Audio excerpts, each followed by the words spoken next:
하인들 가운데 하나가 나발의 아내 아비가일에게 말하 이르되 다윗이 우리 주인에게 문안하러 광야에서 전령들을 보냈거늘 주인이 그들을 모욕하였나이다.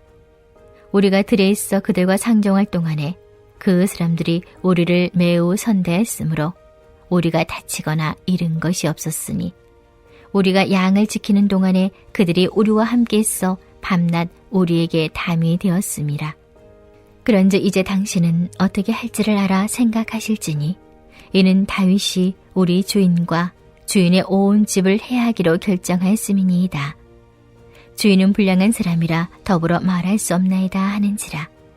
아비가일이 급히 떡 200덩이와 포도주 2가죽 부대와 잡아서 요리한 양 5마리와 볶은 곡식 5세아와 건포도 100송이와 무화과 뭉치 200개를 가져다가 나귀들에게 싣고 소년들에게 이르되 나를 앞서가라.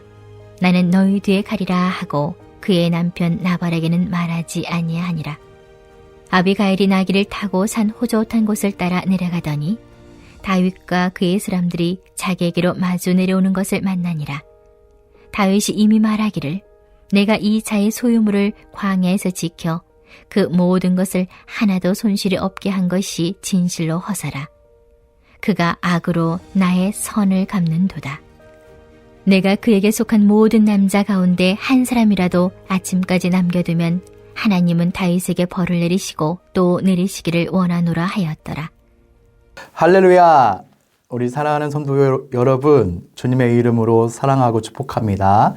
오늘 하루도 늘 주님의 은혜 아래서 주님만을 바라보는 저와 여러분들이 되기를 바랍니다.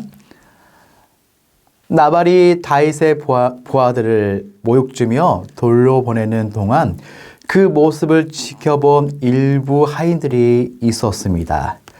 그들은 그 부하들과 처음 보는 사이가 아니었습니다. 양들을 몰고 목적지를 찾아 돌아다닌 동안 광야에 거주하던 다윗의 무리와 조우할 기회가 있었습니다. 주변에 다윗의 무리가 있다는 것은 목동들에게 큰 도움이 되었습니다.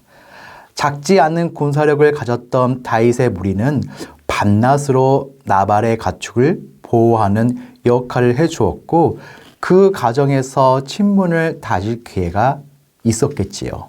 이들이 친분이 있다는 것은 다윗의 부하들이 돌아간 후에 더욱 명확해졌습니다.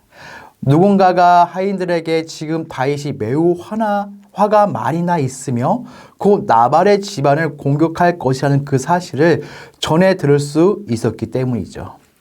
다급해진 하인은 아비가일에게 이 사실을 알렸습니다. 나발은 도무지 말이 통하지 않는 사람이었기 때문이죠.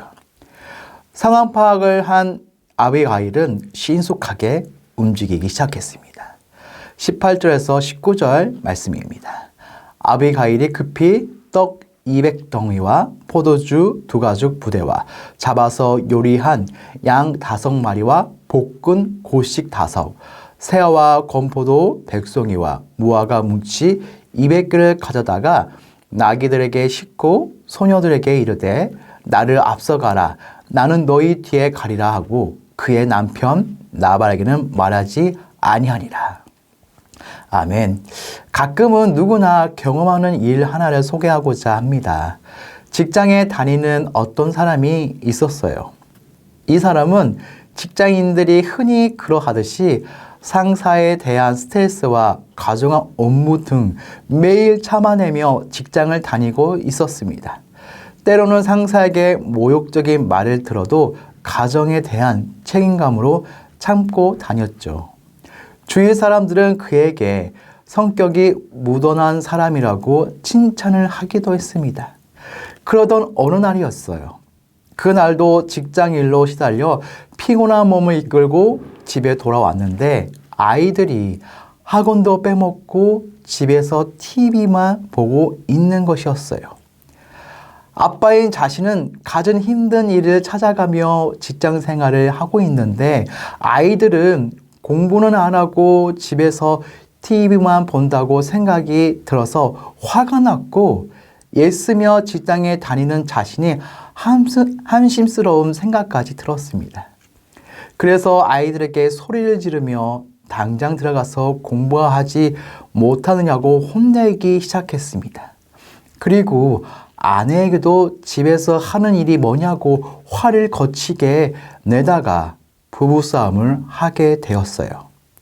그날 저녁 내내 집안의 분위기는 흉흉했고 결국 서로에게 상처만 남기는 저녁이 되었습니다.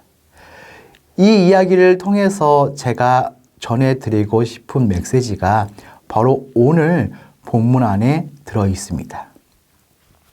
우리는 지난 시간에 다윗의 사람들이 나발을 찾아가 식량을 얻어오기는커녕 오히려 모욕적인 말만 듣고 돌아왔음을 살펴보았습니다. 이에 대한 다윗의 반응은 의외로 폭발적인 분노였습니다. 21절 말씀입니다. 다윗이 이미 말하기를 내가 이 자의 소유물을 광야에서 지켜 그 모든 것을 하나도 손실이 없게 한 것이 진실로 허사라. 그가 악으로 나의 선을 갚는도다. 다윗의 생각은 자신이 광야에서 많은 무리와 살면서 먹을 것이 궁핍한 상황에 있었지만 함부로 나발의 소유에 손대지 않았으며 오히려 도적들로부터 지킴이가 되어 주었다고 생각해 왔습니다. 그 정도는 나발도 인정하고 있을 것으로 생각했습니다. 그러나 자신을 알아주기는커녕 오히려 모욕적인 말을 들었으니 기분이 매우 나빴겠지요. 그래서 자신의 선행에 대하여 진실로 허사라 라며 후회하고 있는 것입니다. 그러나 여러분, 대가를 기대하는 선행은 있을 수 없습니다. 다윗이 광야에서 굶더라도 남의 물건에 손을 대지 않는 것은 당연히 해야 하는 일이죠. 그것이 스스로 의가 될 수는 없습니다. 다윗 무리는 도둑대가 아닙니다. 우리가 왜 이웃의 물건을 탐내지 않나요? 그것은 당연히 그렇게 해야 하기 때문입니다. 그런데 내가 이웃의 물건을 탐내지 않았다고 해서 그 이웃에게 가서 당신의 물건을 탐내지 않았으니 도와달라고 하였다가 거절당했다고 해서 자신의 성행을 호해하는 것은 말이 되지 않죠. 데살로니가후서 3장 3절에 형제들아 너희는 선을 행하다가 낙심하지 말라는 말씀이 있어요. 그러므로 선행에는 후회가 있을 수 없습니다. 선을 행하다가 낙심하는 성도가 되어서는 안 된다는 거죠. 선을 행하는 것은 어떤 대가를 바라고 하는 것이 아닙니다. 선을 행하는 중에 대가를 기대한다면 오늘 다윗처럼 반드시 마음의 상처를 입게 될 것입니다. 그런데 다윗의 후회는 여기서 그치지 않고 극단적인 행동으로 발전했습니다. 22절 말씀입니다. 내가 그에게 속한 모든 남자 가운데 한 사람이라도 아침까지 남겨두면 하나님은 다윗에게 벌을 내리시고 또 내리시기를 원하노라 하였더라. 아멘. 다윗은 나발과 그에게 속한 모든 것을 목살시키기로 결심했습니다. 이것은 정말 다윗답지 않는 행동이죠. 자신에게 선을 베푸지 않는다는 이유로 나발을 가족과 함께 목살하겠다니요. 이것은 사울의 노베 제사장들을 몰살한 것과 다를 바가 없지 않습니까?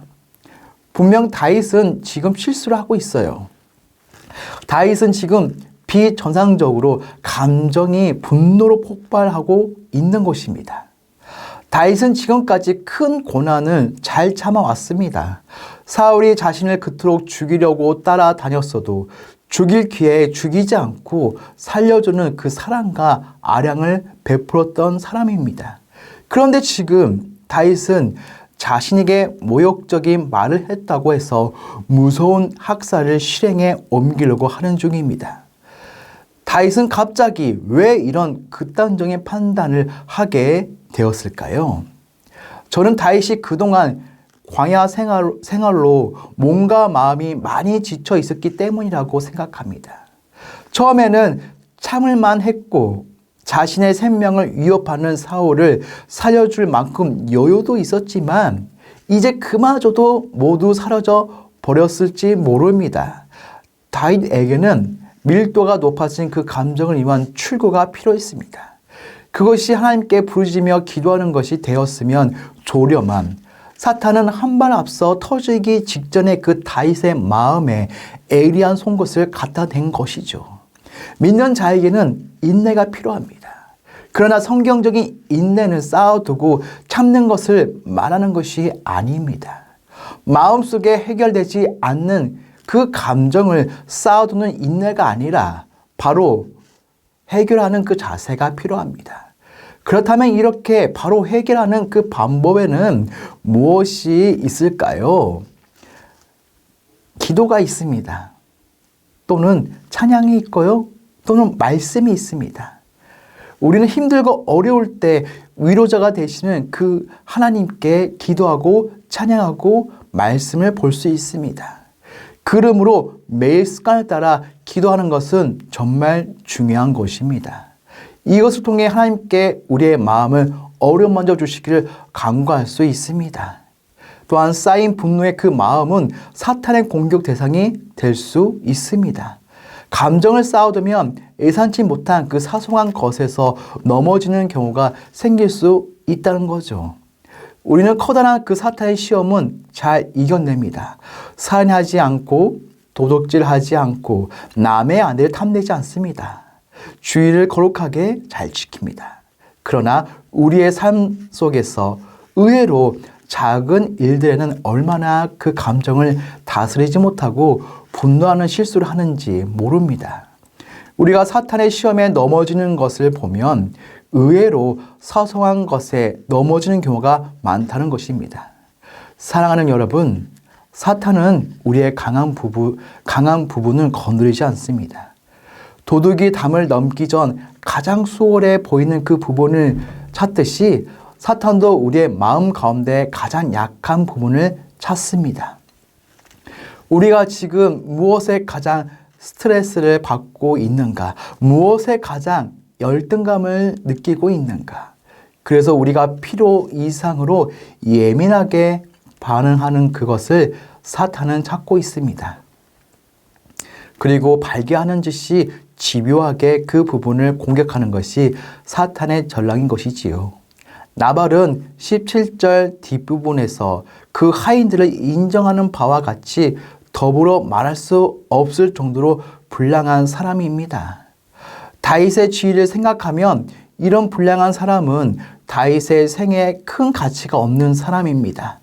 이런 사람이 한 말 가지고 장차 한 나라를 다스리는 그 왕이 될 사람이 분노하고 살인을 생각하는 것은 사실 부끄러운 일이 아닐 수 없습니다. 성도 여러분, 오늘 본문을 통해서 우리는 믿음은 실력이 아님을 알아야 하고 과거의 성공이 미래의 실패를 막아주지 못하며 과거에 잘했다고 해서 미래에도 잘한다는 보장은 없음을 우리는 알아야 합니다. 은혜를 말한 사람이 곧 이어 죄악에 머물 수가 있습니다. 그리고 이것은 하나님의 구원하시는 은혜가 필요하다는 것을 의식하지 않을 때 나타나는 결과임을 우리는 알아야 합니다. 우리는 원수보다는 친구에게서 더 많은 것을 기대합니다. 하지만 이 기대가 서로를 미워하는 관계가 되게 할 수가 있어요. 신자는 서로 뭔가를 기대하고 만나는 관계가 아니라 은혜를 나누기 위해 만날 뿐입니다. 뭔가 베풀었다면 그 심령의 손길에 하나님의 은혜가 함께한 결과임을 먼저 생각하시기를 바랍니다. 내가 행한 것이 아님을 분명히 하고 아무것도 기대하지 마세요.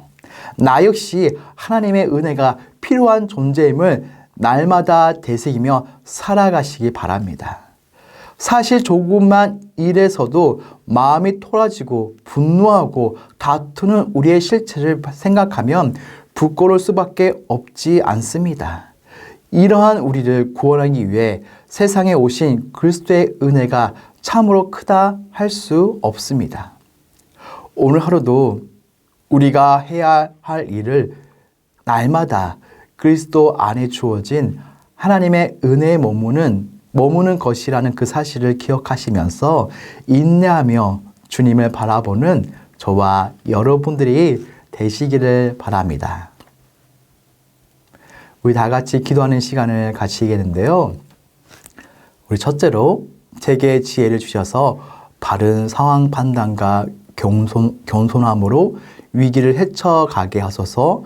분노에 사로잡힘으로 하나님의 뜻을 기다릴 여유를 놓치지 않게 하소서.